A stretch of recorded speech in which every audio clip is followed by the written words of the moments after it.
Hello students, ये geometry video lecture series का ये फर्स्ट लेक्चर है। तो सबसे पहले हम लोग ज्योमेट्री का डिफरेंट एमपी एंट्रेंस एग्जाम में वेटेज का बात करते हैं। तो सबसे पहले तो ये देखेंगे ज्योमेट्री में कौन कौन से टॉपिक आते हैं। तो ज्योमेट्री में सबसे पहला है ट्राइंगल, फिर पॉलीगॉन होता है। पॉलीगॉन के अंदर ही हम लोग क्वाड्रिलेटरल पढ़ेंगे एंड एंड में तीसरा टॉपिक होता है आपका सर्कल। तो ये थ्री टॉपिक्स होते हैं ज्योमेट्री में, triangle, polygon, circle. Major MB entrance exam का बात करेंगे तो सबसे एमबी एंट्रेंस इंपॉर्टेंट एग्जाम है वो कैट है। तो कैट में ज्योमेट्री का वेटेज होता है वो 15 to 20% का वेटेज होता है। फिर एक और मेजर एमबी एंट्रेंस एग्जाम है जेट। जेट में ज्योमेट्री का वेटेज थोड़ा ज्यादा रहता है। थोड़ा ज्यादा क्या, इनफेक्ट पूरे क्वांट में सबसे ज्यादा वेटेज ज्योमेट्री का रहता है। तो 25 to 30% वेटेज रहता है वो ज्योमेट्री का रहता है। उसके अलावा जो बाकी अदर एमबी एंट्रेंस एग्जाम है जैसे सीमेट हो गया, टिस हो गया, स्नैप हो गया, इन सारे एग्जाम्स में भी ज्योमेट्री का 10 to 15% वेटेज रहता है। तो ज्योमेट्री एक बहुत इंपॉर्टेंट सेक्शन है। इसके अलावा जितने भी गवर्नमेंट कॉम्पिटिटिव एग्जाम्स हैं जैसे कि एसएससी हो गया, बैंक पी हो गया, इन सब में भी ज्योमेट्री अच्छा खासा आता है। तो ज्योमेट्री कॉम्पिटिटिव एग्जाम के हिसाब से काफी इंपॉर्टेंट टॉपिक है। तो ज्योमेट्री स्टार्ट करने से पहले हम लोग सबसे पहला टॉपिक ट्राइंगल पढ़ते हैं। तो इस लेक्चर में हम लोग ट्राइंगल की बेसिक प्रॉपर्टीज एंड ट्राइंगल में जो बेसिक चीजें होती हैं जैसे मीडियन क्या होता है, एल्टीट्यूड क्या होता है, ट्राइंगल का बेस क्या होता है, ट्राइंगल के एरिया का फॉर्मूला, पाइथागोरस ट्रिपलेट, इन सब के बारे में हम लोग जानेंगे। तो स्टार्ट करते हैं। तो सबसे पहले हम लोग ट्राइंगल के अंदर मीडियन, एल्टीट्यूड और ट्राइंगल का बेस कौन सा साइड होता है उसके बारे में हम लोग जानेंगे। तो सबसे पहले अगर हम मीडियन का बात करते हैं तो मीडियन नाम सुन के ही हर किसी के माइंड में यही आता है कि टू इक्वल पार्ट में डिवाइड होगा। दो टू पार्ट में, वो भी दो पार्ट होंगे, वो कैसे होंगे? इक्वल, टू पार्ट में डिवाइड होगा। मीडियन का काम यही होता है। तो ट्राइंगल के केस में भी मीडियन सेम तरह से बिहेव करता है, लेकिन ट्राइंगल के केस में क्या होता है, मीडियन एक लाइन होता है जो वर्टेक्स से स्टार्ट होके अपोजिट साइड को दो इक्वल पार्ट में डिवाइड करेगा, ऐसे बोल सकते हैं, या पूरे ट्राइंगल को दो इक्वल पार्ट में डिवाइड करेगा, ऐसे भी बोल सकते हैं। तो मीडियन क्या होता है, एक वर्टेक्स से ऐसा लाइन जो अपोजिट साइड को दो इक्वल पार्ट में डिवाइड करेगा। फॉर एग्जांपल वर्टेक्स ए से मीडियन ड्रॉ करेंगे तो मान लो एडी मीडियन है। तो अगर कोई आपसे बोल रहा है एडी मीडियन है, और अगर एडी मीडियन है तो सबसे पहला पॉइंट यहाँ पे बीडी एंड डीसी आपस में इक्वल होगा। और दूसरा, ये जो एडी मीडियन है वो एबीसी ट्रायंगल को भी दो इक्वल पार्ट में डिवाइड करेगा। तो अगर आप area of triangle ADB and area of triangle ADC देखोगे तो इन दोनों ट्रायंगल का एरिया भी आपस में क्या होगा, इक्वल होगा। तो एरिया ऑफ ट्रायंगल एडीसी। अब मीडियन का सबसे इंपॉर्टेंट पॉइंट यही है कि मीडियन लाइन होता है, वर्टेक्स से स्टार्ट होता है और अपोजिट साइड के मिड पॉइंट पे खत्म होता है, सिंपल साइड। सेकंड पॉइंट की हम लोग बात करेंगे। तो सेकंड पॉइंट है हम लोगों का एल्टीट्यूड, जिसको हम लोग हाइट भी बोलते हैं। ठीक है, एल्टीट्यूड, या अगर किसी को हाइट मेजर करना रहता है तो परपेंडिकुलर डिस्टेंस ही हम लोग मेजर करते हैं। तो एल्टीट्यूड या हाइट नाम सुन के अगर मैं आपसे पूछूं कि कितना डिग्री का एंगल माइंड में आता है तो हर कोई बोलेगा 90 डिग्री का एंगल माइंड में आता है। तो एल्टीट्यूड या हाइट मींस 90 डिग्री का एंगल बनेगा। तो ट्रायंगल के केस में भी एल्टीट्यूड ऐसा ही कुछ होता है। तो एल्टीट्यूड क्या होता है, एक वर्टेक्स से ऐसा लाइन जो अपोजिट साइड के साथ कितना डिग्री का एंगल बनाएगा, 90 डिग्री का एंगल बनाएगा। तो फॉर एग्जांपल ये ट्रायंगल एबीसी है, ए वर्टेक्स से स्टार्ट होके कोई बीसी के साथ 90 डिग्री का एंगल बना रहा है। मान लो एडी लाइन बीसी के साथ 90 डिग्री का एंगल बनाया, तो एडी को हम लोग क्या बोल देंगे, एल्टीट्यूड बोल देंगे, या इसको इस ट्रायंगल का हाइट भी बोल देंगे। तीसरा पॉइंट है बेस ऑफ ट्रायंगल। नॉर्मली ये बहुत सारे स्टूडेंट ऐसा करते हैं कि जो बॉटम साइड होता है ट्रायंगल का उसको बेस मान लेते हैं, लेकिन ऐसा होता नहीं है। आप इन तीनों में से कोई भी साइड को बेस मान सकते हो। आप ए बी को भी बेस मान सकते हो, बीसी को भी बेस मान सकते हो, एसी को भी बेस मान सकते हो। तो any side can assume as base of triangle. अब तीनों में से कोई भी साइड को बेस मान सकते हो। वो रिक्वायरमेंट के अकॉर्डिंग हम लोग जब एग्जांपल सॉल्व करेंगे तो उसमें भी हम लोग देखेंगे। जरूरी नहीं है कि बीसी बेस हो, एबी भी बेस हो सकता है, एसी भी बेस हो सकता है। ठीक है, नेक्स्ट पॉइंट पे हम लोग अगर आगे बढ़ते हैं तो नेक्स्ट पॉइंट है point number 4, area of triangle. Area of triangle, तो ट्रायंगल के एरिया के जनरल फॉर्मूलों की हम बात करेंगे तो टोटल जनरल 3 फॉर्मूले जो हर एक ट्रायंगल में एप्लीकेबल होते हैं। इसके अलावा राइट एंगल ट्रायंगल का एंड इक्विलेटरल ट्रायंगल का एंड आइसोसेलेस ट्रायंगल का, इनका एक अलग से फॉर्मूला भी होता है, तो हम लोग वो सारे फॉर्मूले भी देखेंगे। तो ट्रायंगल का जो सबसे फर्स्ट फॉर्मूला है वो तो हर किसी को याद है। पहला फॉर्मूला होगा ट्रायंगल के एरिया का, हाफ बेस इनटू हाइट। ठीक है, सेकंड फॉर्मूला है, अगर ट्रायंगल की तीनों साइड गिवन हो, ये साइड ए गिवन है, ये साइड बी गिवन है, ये साइड सी गिवन है, तो इस केस में एरिया के लिए हम लोग फॉर्मूला यूज करते हैं हीरोन्स फॉर्मूला।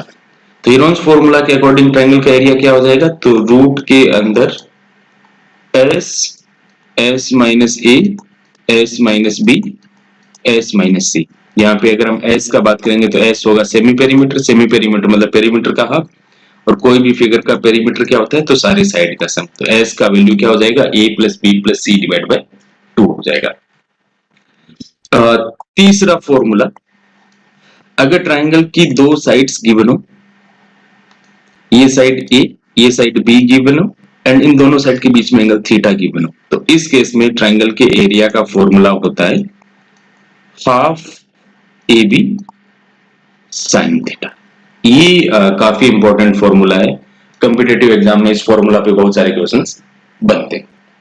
तो ये 3 जनरल फॉर्मूले हैं जो आप कोई भी ट्रायंगल में अप्लाई कर सकते हैं। उसके बाद अगर ये जो फर्स्ट फॉर्मूला है हाफ बेस इनटू हाइट, ये हर एक स्टूडेंट को याद रहता है, तो इस पे अगर हम थोड़ा सा डिस्कशन करेंगे, तो अगर मैं आपसे पूछूं कि ये जो ट्रायंगल एबीसी है,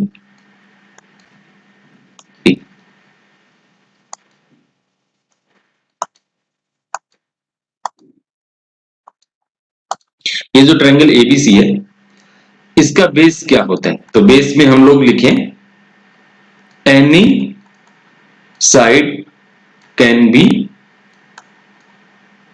बेस ऑफ ट्रायंगल। तीनों में से कोई भी साइड बेस हो सकता है। जब तीनों में कोई भी साइड बेस हो सकता है तो उस ट्रायंगल का फिर हाइट क्या होगा, तो आप जिस साइड को बेस मानते हो उस साइड के अपोजिट वर्टेक्स से उस पे परपेंडिकुलर उस ट्रायंगल का हाइट हो जाएगा। तो हाइट क्या होगा, परपेंडिकुलर फ्रॉम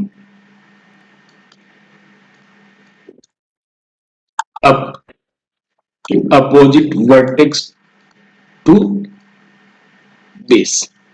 जैसे फॉर एग्जांपल अगर आप बेस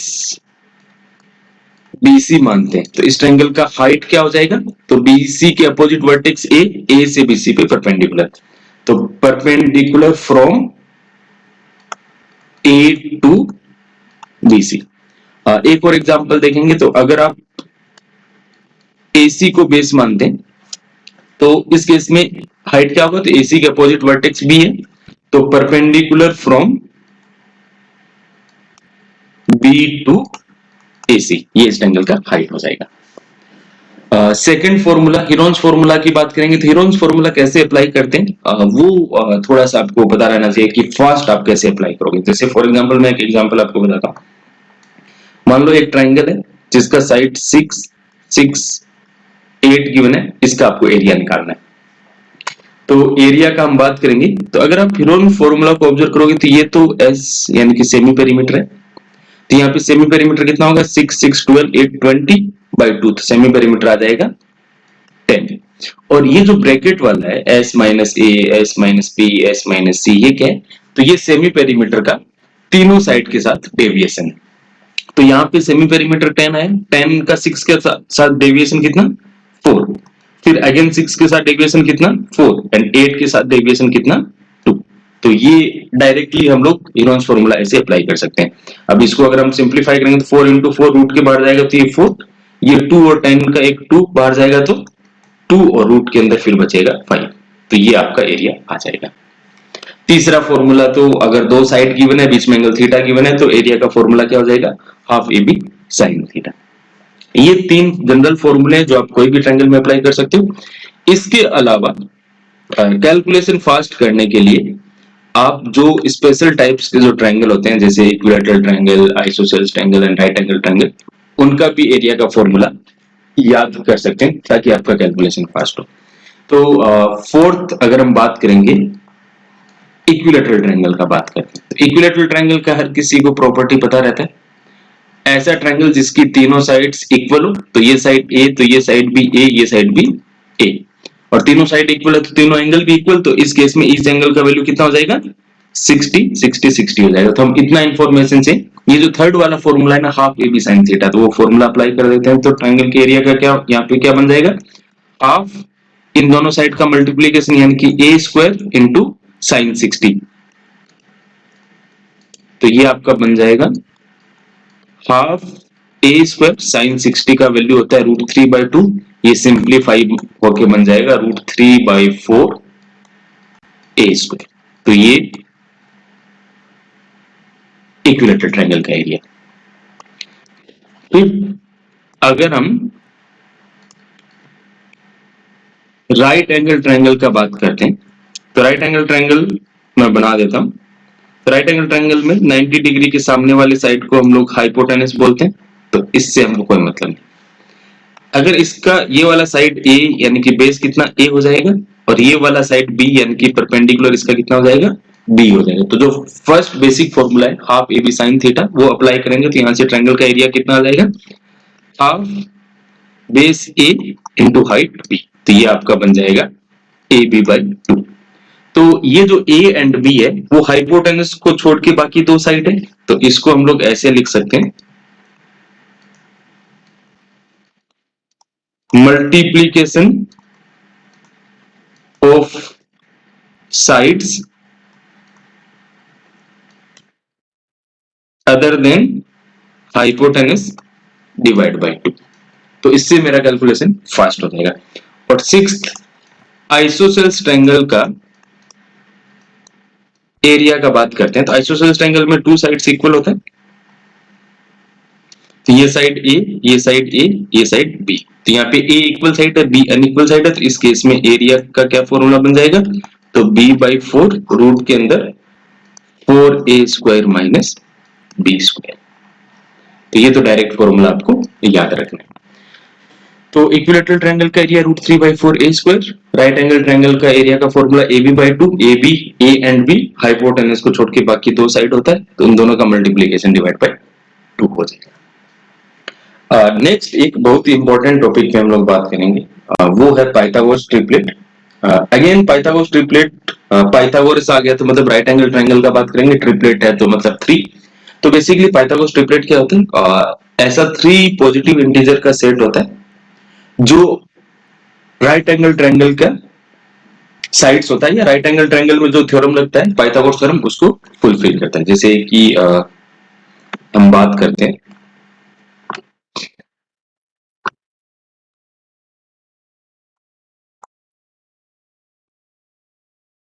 पाइथागोरस ट्रिपलेट, जैसे कि अगर हम राइट एंगल ट्रायंगल का बात करेंगे तो ये साइड ए, ये साइड बी, ये साइड सी, तो पाइथागोरस थ्योरम के according a square plus b square equal to c square, यानी कि राइट एंगल ट्रायंगल में दो साइड के स्क्वायर का सम तीसरे साइड के स्क्वायर के इक्वल हो रहा है, ठीक है। अब मैं अगर एक नंबर का सेट लिखता हूं 3 4 5, अगर आप इसमें देखोगे तो 3 का स्क्वायर प्लस 4 का स्क्वायर, तो 3 का स्क्वायर कितना होता है 9, 4 का स्क्वायर कितना होता है 16, इक्वल टू कितना 25, तो ये किसके इक्वल आ जा रहा है 5 के स्क्वायर, तो यानी कि ये पाइथागोरस थ्योरम का कंडीशन फुलफिल कर रहा है। और अगर ये पाइथागोरस थ्योरम का कंडीशन फुलफिल कर रहा है तो 3 4 5 है ये राइट एंगल ट्रायंगल के साइड से।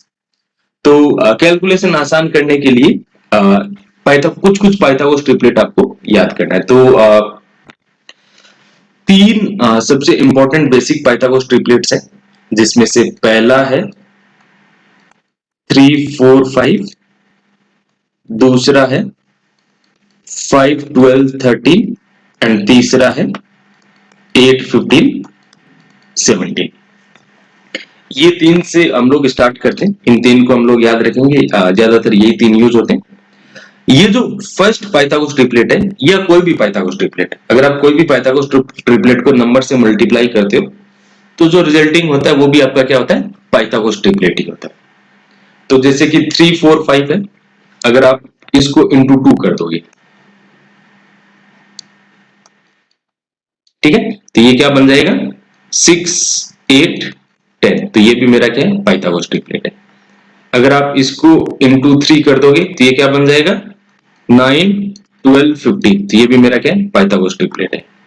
अगर आप इसको इंटू 4 कर दोगे तो 12 16 20, ये भी क्या है, पाइथागोरस ट्रिपलेट है। और अगर आप इसको इंटू 5 कर दोगे तो 15 20 25, ये भी क्या है, पाइथागोरस ट्रिपलेट है। 3 4 5 के ये चार मल्टीपल्स या चार डेरिवेटिव भी आप बोल सकते हो, ये चारों भी बहुत इंपॉर्टेंट है, बहुत बार ये यूज होता है। 5 12 13 इसका इंटू 2 वाला बहुत बार यूज होता है, तो इंटू 2 करोगे तो कितना बन जाएगा 10 24 26, ये पाइथागोरस ट्रिपलेट। तो एक बार हम लोग इतने पाइथागोरस ट्रिपलेट से स्टार्ट करते हैं, तो टोटल अगर हम देखेंगे तो 3 बेसिक पाइथागोरस ट्रिपलेट्स, फिर 5 इनके मल्टीपल्स, तो टोटल 8 पाइथागोरस ट्रिपलेट हो गए। इतना याद रहेगा तो काफी हद तक हम लोगों का काम चल जाएगा। इसके बाद और जब जो जरूरत पड़ेगा यहाँ पे वो आएगा तो उनको हम लोग साथ में याद करते चले जाएंगे।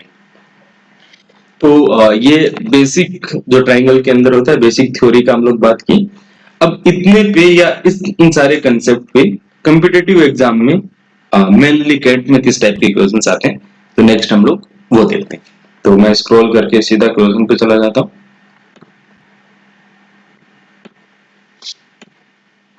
ठीक है, ओके। जैसे क्वेश्चन नंबर 1 बोला, what is the area of an obtuse angle triangle with sides 8 12 and angle included between two sides is 120 degree.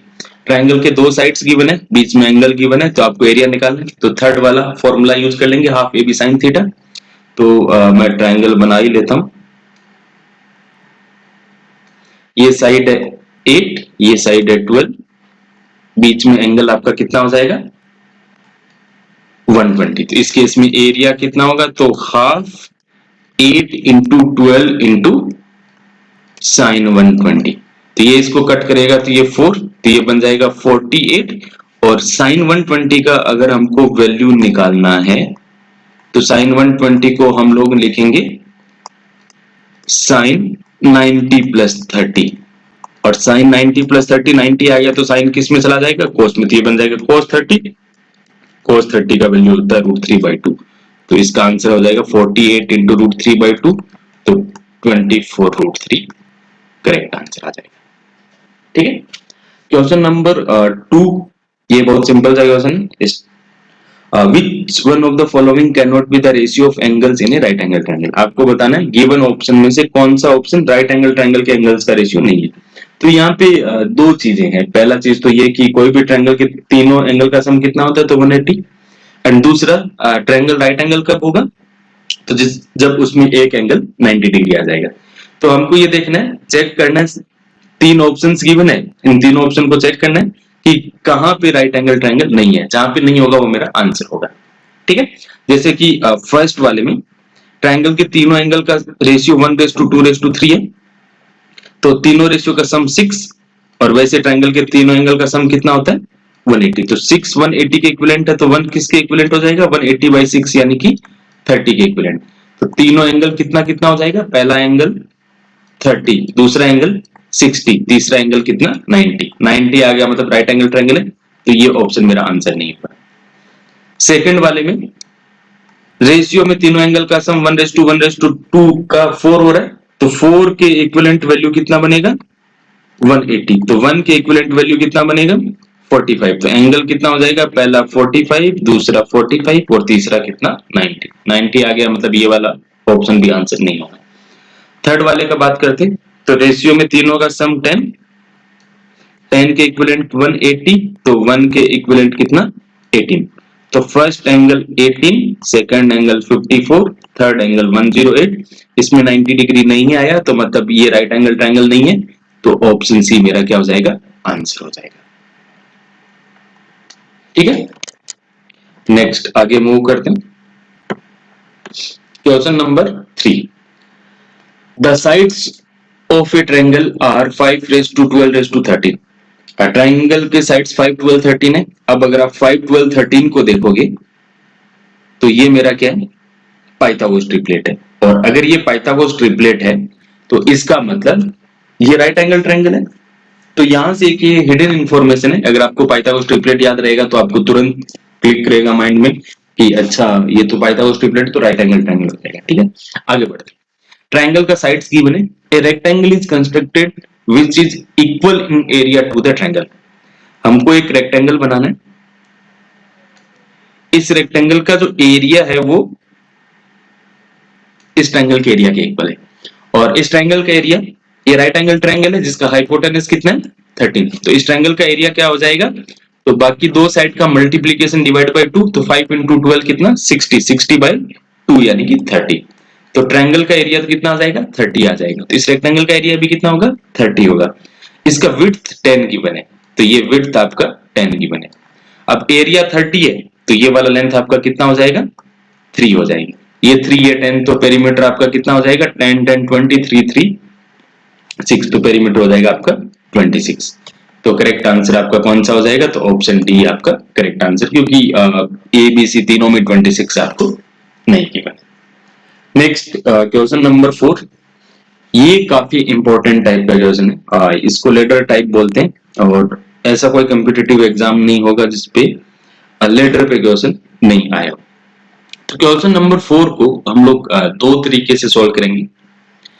एक तो कि डायग्राम बना के सीधा पाइथागोरस ट्रिपलेट का कंसेप्ट अप्लाई करके डायरेक्ट बना देंगे, और दूसरा फिर हम लोग इक्वेशन बना के इसको सॉल्व करेंगे। तो सबसे पहले हम लोग इसका डायग्राम बना लेते हैं। The length of ladder is exactly equal to the height of the wall it is leaning against. Ladder का लेंथ वॉल के अगेंस्ट रखा हुआ है, उसके हाइट के इक्वल। डायग्राम बनाने में अभी हेल्प नहीं करेगा, थोड़ा आगे बढ़ते हैं।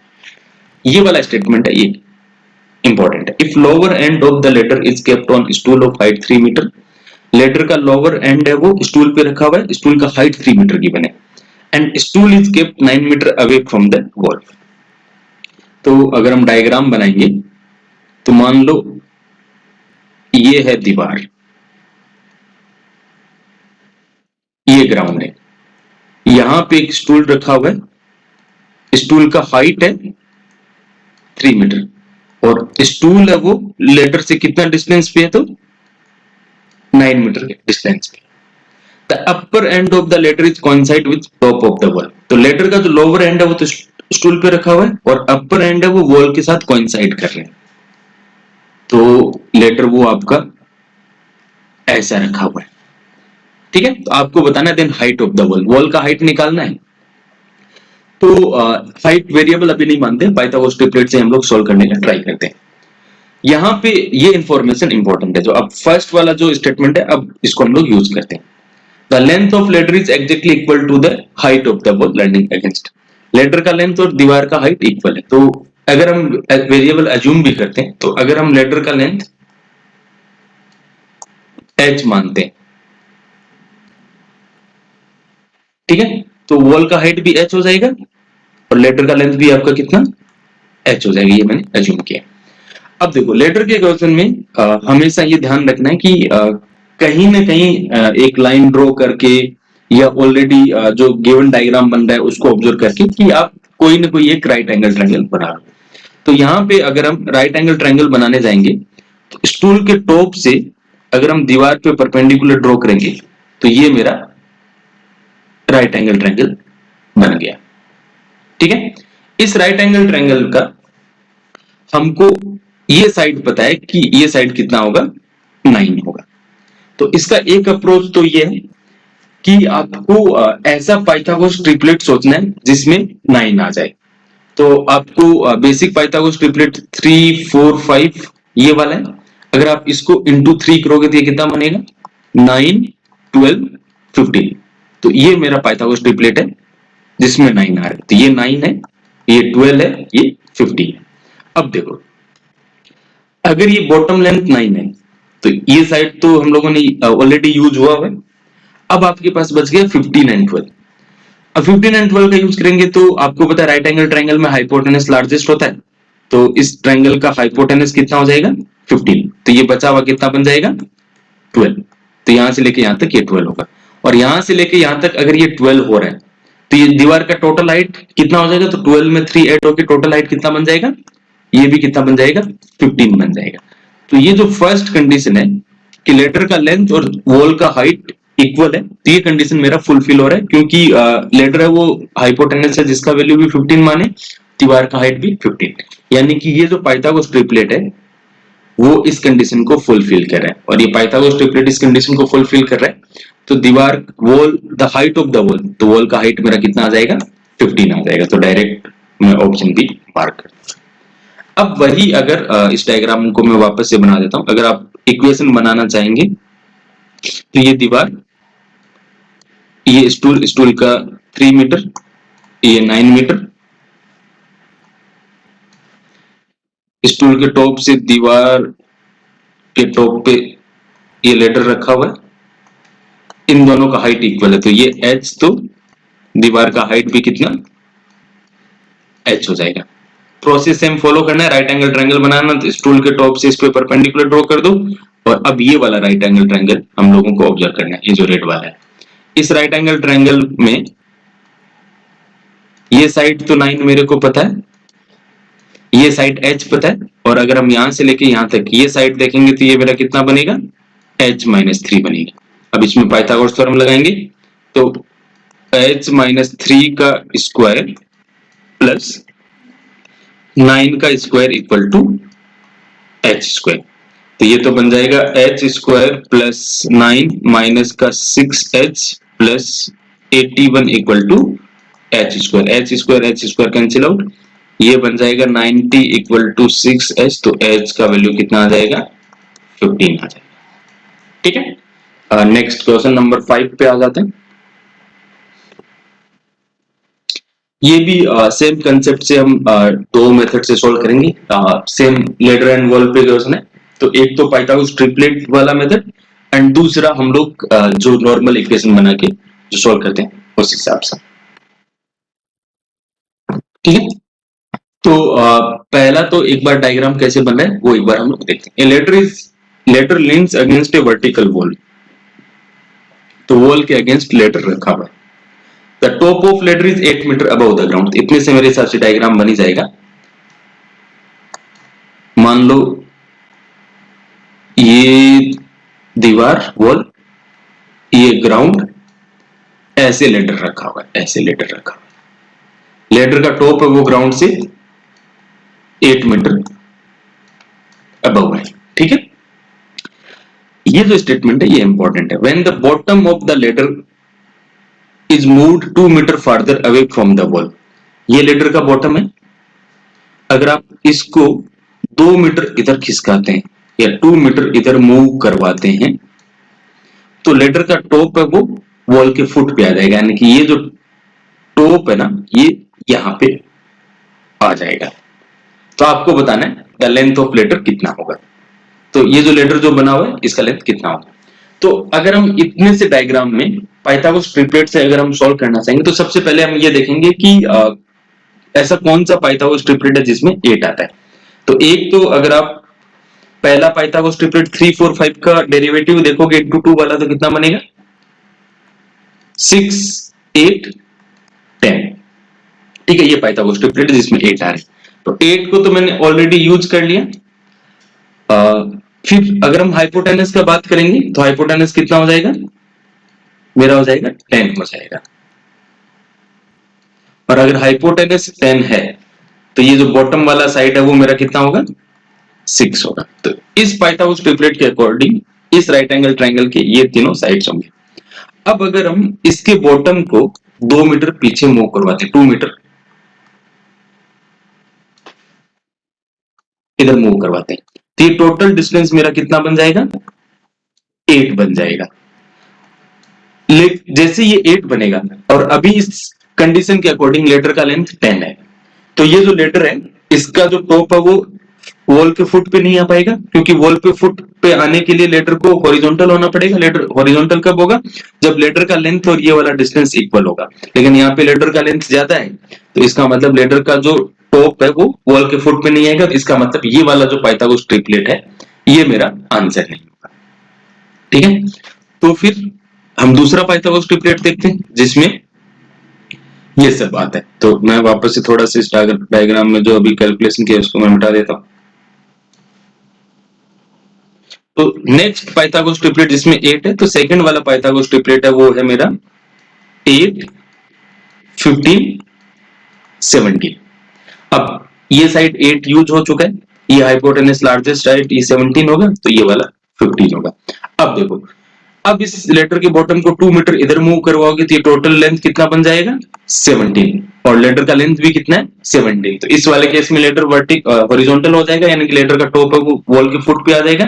तो इसका मतलब ये पाइथागोरस ट्रिपलेट मेरा कंडीशन फुलफिल कर रहा है। और अगर ये पाइथागोरस ट्रिपलेट मेरा कंडीशन फुलफिल कर रहा है तो इसके अकॉर्डिंग मेरे लेटर का लेंथ है वो कितना हो जाएगा, 17 हो जाएगा। तो ऑप्शन डी मेरा करेक्ट आंसर हो जाएगा। अब अगर हम इसको इक्वेशन से बनाने का ट्राई करते हैं तो ये फर्स्ट केस है, ये 8 गिवन है, ये लेटर का लेंथ L है, L मैंने माना।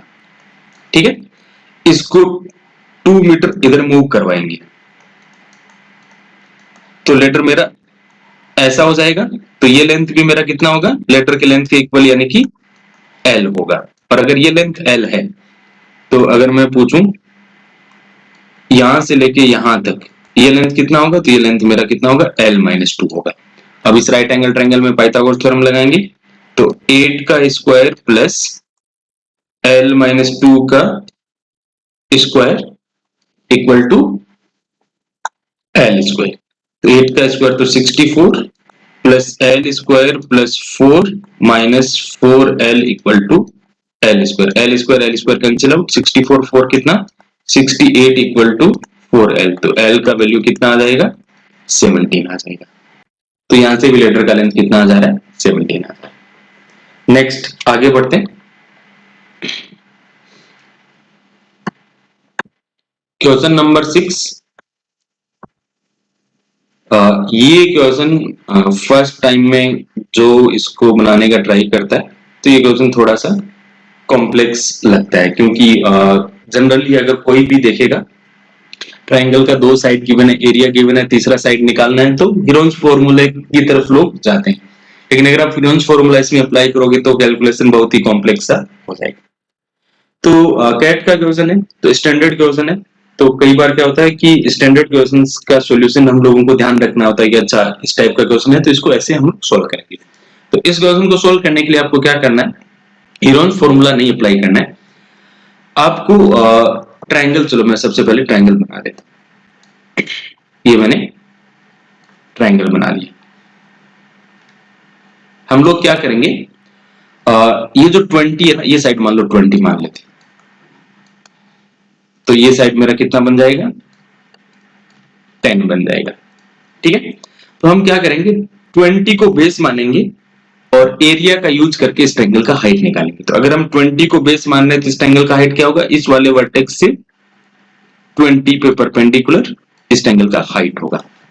तो एरिया वाला फॉर्मूला यूज करेंगे, तो हाफ बेस का वैल्यू मेरा 20, हाइट का वैल्यू h मानते हैं जो मेरा किसके इक्वल होगा, 80 के। 0 0 cancel out, 2 2 cancel out, h का वैल्यू कितना आ जाएगा, 8 आ जाएगा। यानी कि इस ट्रायंगल का जब 20 बेस मान रहे हैं तो हाइट कितना आ जाएगा, 8। तो ये वाला लेंथ मेरा 8 आ जाएगा।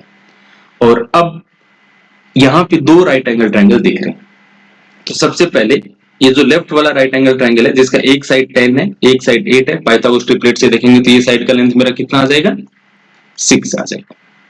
और अगर ये लेंथ 6 आ रहा है तो बॉटम वाला पूरा लेंथ 20 है, तो ये इधर वाले ट्रायंगल का ये लेंथ मेरा कितना आ जाएगा, 14 आ जाएगा। अब इस राइट एंगल ट्राइंगल का हाइट 8 है, ये लेंथ 14 है, तो ये जो तीसरा साइड है पाइथागोरस थ्योरम लगा लेंगे तो मेरा कितना बन जाएगा 8 का स्क्वायर प्लस 14 का स्क्वायर। 8 का स्क्वायर कितना 64, 14 का स्क्वायर 196 रूट के अंदर, तो मेरा आंसर कितना आ जाएगा 260 आ। तो ये इस क्वेश्चन का बेस्ट सॉल्यूशन है। इसके अलावा अगर कोई और अप्रोच हम लोग ट्राई करेंगे या हीरोइंस फॉर्मूला भी अगर हम इनके ट्राई करेंगे तो ये क्वेश्चन थोड़ा सा कॉम्प्लेक्स हो जाएगा। नेक्स्ट क्वेश्चन नंबर 7 पे आ जाते हैं।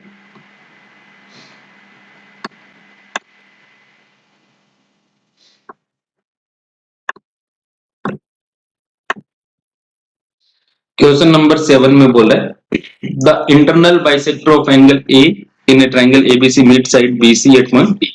तो ट्रायंगल बना लेते हैं पहले एबीसी। ये ट्रायंगल है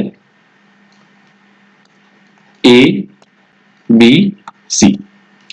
ए का इंटरनल बाइसेक्टर बीसी पे डी पॉइंट पे मिल रहा है, तो ए का इंटरनल बाइसेक्टर ये बीसी पे डी पॉइंट पे मिला है। ए बी का वैल्यू 4 गिवन है, ए सी का वैल्यू 3 गिवन है, एंगल ए 60 गिवन है, एंगल बाइसेक्टर है तो ये एंगल 30, तो ये एंगल भी कितना 30 हो जाएगा।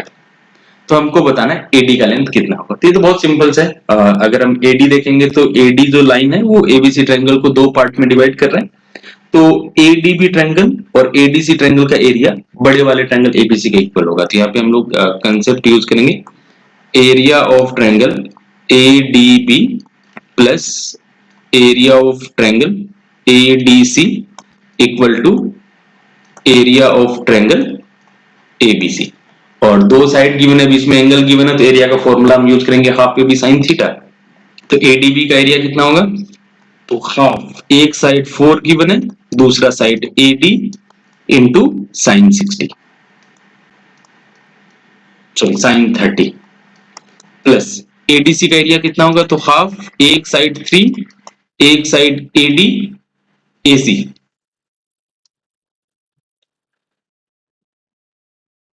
एक साइड 3 हाँ और दूसरा साइड एडी हो जाएगा, ठीक है, इंटू यहाँ पे भी कितना sine 60 sine 30 sorry equal to area of triangle ABC. तो हाफ इसका एक साइड 4 दूसरा साइड 3 इंटू साइन 60। अब ये 1/2 रहेगा ही रहेगा, ये 4 रहेगा ही रहेगा, ये एडी रहेगा ही रहेगा, साइन 30 का वैल्यू कितना होता है 1/2 प्लस ये 1/2, 3 रहेगा ही रहेगा, एडी रहेगा ही रहेगा, साइन 30 का वैल्यू 1/2, ये 1/2 4 इंटू 3 12 बन जाएगा, इंटू साइन 60 का वैल्यू कितना √3/2। अब डिनोमिनेटर में सबके दो बार 2 2 है, ये सब कैंसिल आउट हो जाएगा, यहाँ पे 480 380 780 इक्वल टू 12√3। तो एडी का वैल्यू कितना आ जाएगा 12√3 डिवाइड बाय 7। ये मेरा आंसर आता है। Next question number 8। इस टाइप के क्वेश्चंस में हम लोगों को क्या करना रहता है, वैल्यू अज्यूम करके फटाक से बना देना रहता है। परसेंटेज के अलावा जहां पे भी इस टाइप के क्वेश्चंस दिखता है तो ये बहुत सिंपल सा क्वेश्चन हो जाता है। एक मिनट वेट।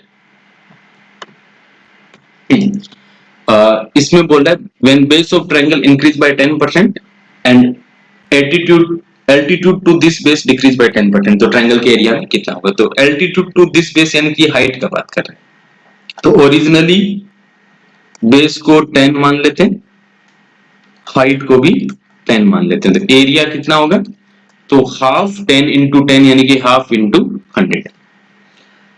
नया बेस कितना आ जाएगा, तो नया बेस का वैल्यू, बेस 10% से इंक्रीज हो रहा है ना, तो नया बेस 11, और नया हाइट कितना बनेगा, तो हाइट 10% से डिक्रीज तो 9, तो इस केस में एरिया कितना होगा, तो हाफ 11 इंटू 9 यानी कि 99।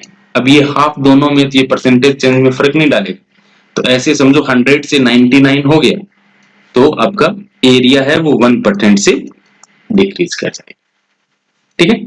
तो इन सारे कंसेप्ट पे किस टाइप के क्वेश्चंस कॉम्पिटिटिव एग्जाम में आते हैं वो हम लोगों ने देखे, एक बेसिक आइडिया आपको लगा हो। तो फिर हम नेक्स्ट क्लास में ट्रायंगल का सेकंड सेशन करेंगे। Okay, thank you students.